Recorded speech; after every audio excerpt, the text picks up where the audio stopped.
কি গলিতে এত জল বাঁধলো কি করে? তো চলো ভিডিওটা প্রথম থেকে স্টার্ট করা যাক। তো হ্যালো এভরিওয়ান, তো তোমরা দেখো আজকে কত মেঘ করে আছে আকাশে, আর তাই আমি একটু বাইরে ঘুরে ফিরে দেখছিলাম।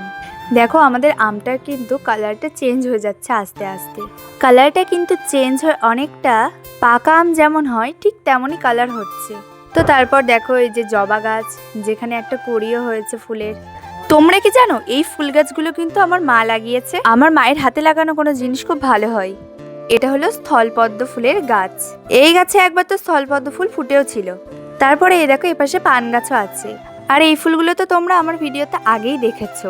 এপাশে গাঁদা ফুল গাছ।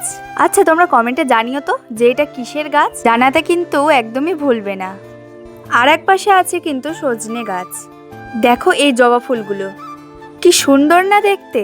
আর এপাশে বেল গাছ। তো গাইস তোমাদের আর কি বলবো যে আমার বাগান ঘুরতে কি সুন্দরই না লাগে। খুবই ভালো লাগে আমার বাগান ঘুরতে। আর আজকেও আমার এত ভালো লাগছিল কি বলবো। তারপরে মা চিকেন রান্না করেছিল, আমি চিকেন কষা নিয়ে এসে দেখো এপাশে বৃষ্টি আরম্ভ হচ্ছে সেটা দেখছি। আমাদের এখানে খুব ভারী বৃষ্টি হচ্ছিল, আর তার সাথে না খুব বজ্রপাতও হচ্ছিল। খুব বেশি পরিমাণ বৃষ্টি হওয়ায় তোমরা দেখতেই পাচ্ছ যে কতটা জল জমে গেছে। যাওয়া আসার এতটাই অসুবিধা হচ্ছে কি বলবো। আর এক পাশে দেখো আমাদের গলিতে কত বেশিই না জল জমে গেছে। এরকম যদি জল জমে যায় না তাহলে যাতায়াতের প্রচুর অসুবিধা হয়। আর এই বৃষ্টির মধ্যে তো হয়তো বেরোতেও পারবো না আমরা। তো তারপর বসে দেখো আমি একটু চাটনি খাচ্ছিলাম। আচ্ছা তোমাদের কার কার বৃষ্টি ভালো লাগে অবশ্যই কিন্তু আমাকে কমেন্টে জানিও।